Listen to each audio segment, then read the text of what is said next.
focusing on my. This is a charity shirt that we made called that's from Thomas Webb. Yeah. For some reason, when I glance, show me that again, and it's glancing. I don't know why, and it's not. It reminds me a little bit of the Pink Gorilla gaming store. I don't know. I think it's just my brain. Yeah, except this one's 1,000 times better. Welcome to the latest edition of the Double Plus podcast. Want to welcome myself, Anthony, once again, alongside my one and only Double Plus co-host, Neil. Once again, today we're going to be discussing 3 items on hand from yesteryear. So yeah, this one is really interesting. I may have destroyed my Sega Nomad in getting this stuff out. That's not good. Not good at all. This one I wanted to dig in a little bit more into some unique things in our collection. Maybe for me, it's things that I was slightly maybe ahead of the curve or maybe a little too zealous, overzealous. I'm always zealous, but overzealous in selling or promoting. And so, Anthony and I worked together. You and I have worked together for a long period of time, and it's really hard to surprise or, show something that you weren't even part of, like that I got outside of it. So I kind of wanted to pull some of that stuff where not only is the audience like, "Wow, that's crazy," but maybe kind of shock you as well. So you have to start this one because I started last one. Yeah, we used to do the coin flip, and we went back and forth. So once again, 3 items today. 3 items that have had some sort of impact on the industry. I have an honorable mention as well, but I don't want to be unfair to Neil. You know, my honorable mention is probably something that should be right off the top, one of my choices. But, this was so open-ended. I'm going to save that to the end. If it's not one of his 3 items, then I'll show it at the very end. It'll be my asterisk item number 4. So my items are actually more recent in time frame, but I'm going to cover a lot of ground in that. An item that impacted the industry, while this was not the first, kind of set the tone. This company set the tone, and I'm just going to show one example of theirs in bringing forth attention to the video game limited edition. And I say that because, I'll be damned, you can't get a game today, whether it be a digital deluxe, physical, limited edition, collector's edition, super deluxe, online only edition. Things have really gotten out of hand the last 6 to 10 years. I think there are some games out there that are deserving of such praise or the term limited edition, but there's stuff produced so commonly. It is literally easier to mention games today, no joke, that don't have some sort of catch or limited edition or digital excess SKU inside the box than those that are just straight up the game, $59.99 full-blown game. You go home, take it home, and that's it. But what I'm going to show here is, once again, not the first, but here's a limited edition of Lunar 2. The company I'm talking about would be Working Designs, trying to get a little bit better shot there on my positioning here. And this contains music CD, omake box, double jewel case. Let me see if I can I actually believe I was tinkering with this. It wasn't too hellacious to get open. So once again, the defunct Working Designs, who I dearly miss. A lot of their stuff was much more anime-centric, anime-focused. Lunar being a classic RPG, most well known from the Sega CD era, but having its presence felt with improvements on the PlayStation. So here's we've got the game itself. I'm afraid when I open this, hopefully nothing falls here. There's a couple of the discs with art. Let's see what's in here. A couple more discs. Once again, some beautiful disc art there. So before I interrupt, that's Lunar Silver Star Story 2. Lunar Eternal Blue. Okay, got it. And I do have the original one as well. Here we go. Beautiful manual here, full color. They used to also put pieces of strat guides in the back of their manuals. I really, not to sound like an old man once again, this is something that I really do miss, and that's high quality booklets. So anyway, not to go on and on, to keep within the time frame of this show. Lunar Eternal Blue, the reason I'm choosing that off PlayStation is the premise of the limited edition being so commonly done throughout the industry these days, and I'd say at least 60-75% of the time None the games today don't deserve the term limited edition. So that's a great set. And then that cover, the cover on the one you just put away is faux, like a faux leather. Yeah, on the booklet. Yeah. Yeah, and they did that on the original one as well. It's incredible. Like I have the first one, or actually that's one of the casualties of the game store. I did wind up repurchasing that on an auction at some point, probably 2002, 2003. But it has a label for a video company. It comes in the box, no map, I don't believe, but it has the label from the company, like Hollywood Video on it. So I'm like, So that's actually awesome. Great way to start. Yeah. So I'll begin with taking us back to 1997. Woo! I brought us back to 1999 with TV Guide last time, but in 1997 is when Sega teamed up with Universal Studios for GameWorks in Seattle. And I'm just in Portland, Oregon, so I was able to go up there and check it out. And one of the first games I got to play would it would create and carve out a section of the industry, and that would grow tremendously and then crash and die and never be heard from. So that is the... You remember that arcade game? Yeah, when I think Firefighter, I think there was a short-lived Sega CD game, which might have worked in conjunction with 32X. I'm really pulling this out of my backside. And then, yes, I also think of an arcade counterpart, or Fahrenheit. Well, then there's Burning Rangers, which was... Well, there's that, which I enjoyed. Sonic Team. That was on Saturn.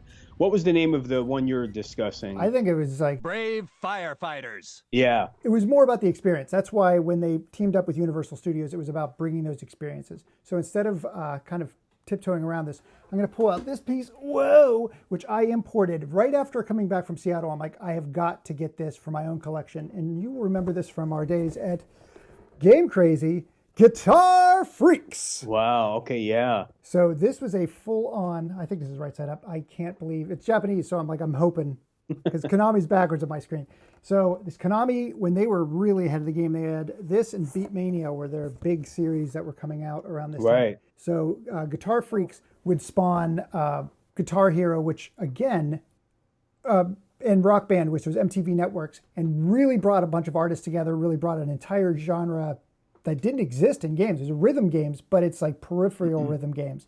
But yeah, like from Rock Band era. But yeah, this was the start of bringing arcade-like experiences like this home and spawn an entire industry that didn't exist before in the home market. And speaking of this, I didn't know we were going to talk about this. I don't have it to show, but something else that's archaic, print magazine. The latest issue of Retro Gamer, I got issue 195. Which has Castlevania on the cover. Subscribers may also have the Contra 3 cover. Anyway, the reason I bring it up is that the issue celebrates 50 years of Konami, and I believe a little bit of that gets dabbled in.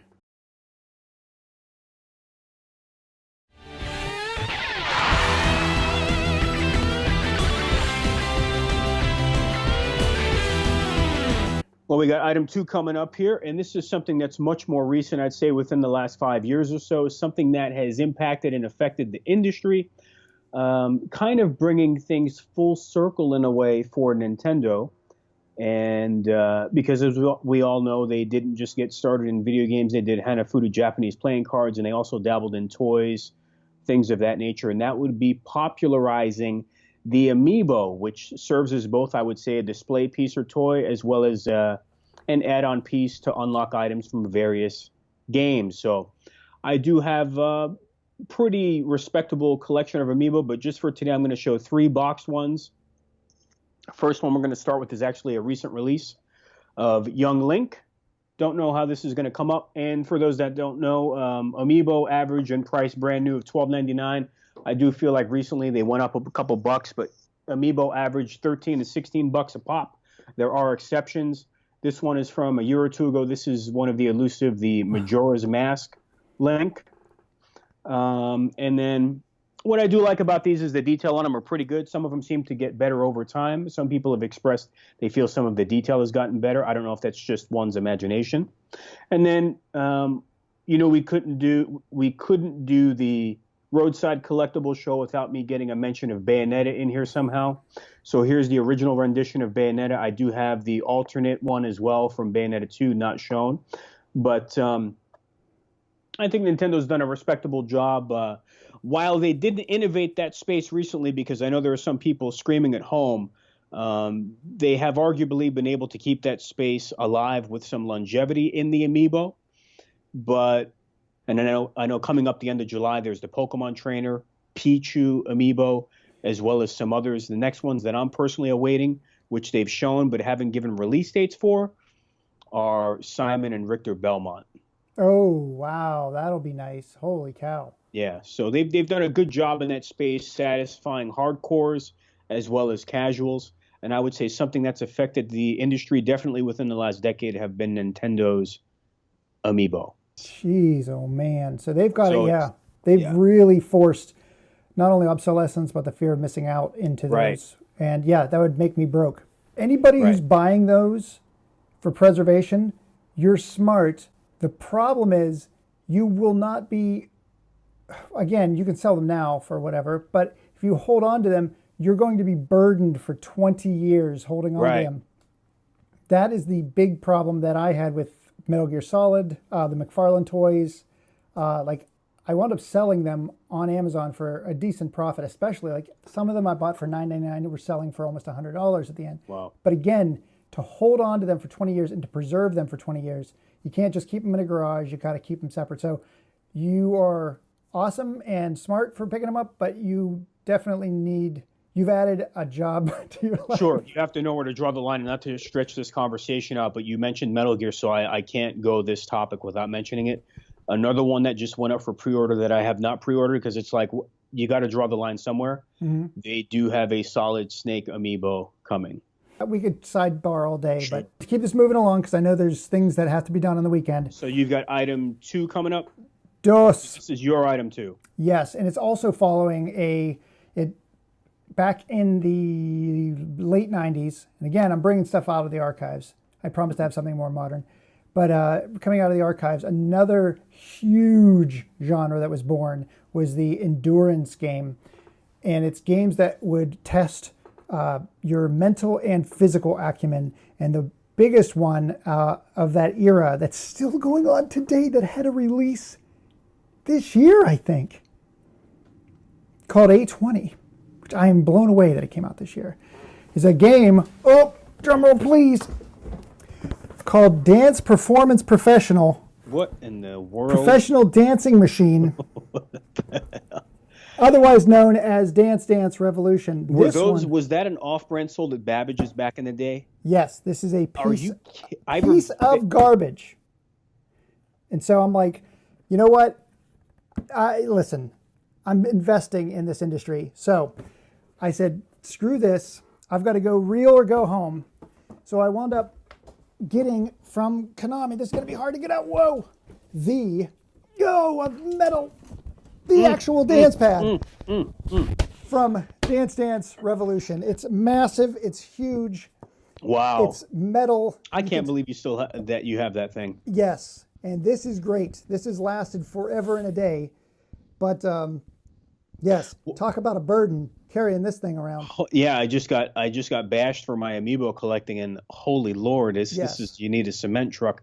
What port is it? PlayStation port on that, or what is that using? Yeah, this is the original PlayStation. So it actually has a controller board that you can use with your feet. So there's a controller that feeds off of this wire, which I'm not even sure you can see. It's running into my microphone. But this wire would run into a controller board that you would hit with your feet, like it would act as your start button.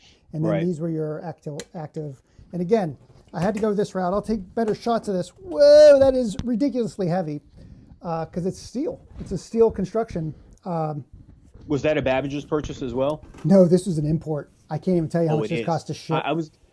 Oh, Jesus. Yeah, so shipping that was like almost like getting a pallet because that was ridiculous. And it wasn't that cost the most money. What cost the most money was buying all the Dance Dance Revolution games because there's like 140 of them. Wow. Back in the day, this was something that you could bring out at parties, you could bring to events, you could bring to And we had we had stores, we had things opening up. It was a big thing. Yeah. I mean, it was a big thing. It's a product of its time. But I will say this: I was never big into the music. My experiences with the music genre have been dabbling in stuff like Parappa, Vib Ribbon, Space Channel 5. And the reason for a lot of that is because it's easy. I plug in a controller. It's all, I didn't need any fancy peripherals. With that being said, looking from the outside in, it's really shocking that the music genre isn't something that's still super strong, because one of the universal languages, or one of the things that any person can get into globally, doesn't matter race, color, creed, is music. Now, obviously, video games may not be for everyone, but as mainstream as gaming is now, as accepted as going to the movie theater everybody, quote, games, whether it's on phone, console, computer, whatever, streaming, however you're doing it in 2019, it is really shocking and embarrassing that the games industry hasn't been able to nurture and maintain the strength of the music genre. Makes no sense. That's all going to change with the advent of esports. So endurance gaming will become a very competitive genre. You're going to see it being picked up. It's already, like we mentioned, GameWorks. GameWorks is already incorporating esports into their locations. They're like looking for things to bring in. I can almost guarantee you that rhythm gaming, especially, you've seen it on YouTube videos, people playing the piano game in Japan these days. Like, it's ridiculous how that genre is still kept up. So in terms of a competitive genre, I think it's going to come back up. But I do believe that MTV Networks and who owned? It was MTV and Activision really destroyed that by striking when the kettle was hot and just oversaturating. Oversaturating, yeah. So it'll come back, though. Say that, yeah. So anyways, that's 2 of 3. All right. Well, item 3 for me, and I'm only going to show one example out of laziness. I literally have a multitude, and I know Neil does as well. So I'm going to show you something that is ancient history in terms of format. Actually, I guess the irony here is it's something music related, now that I think about it.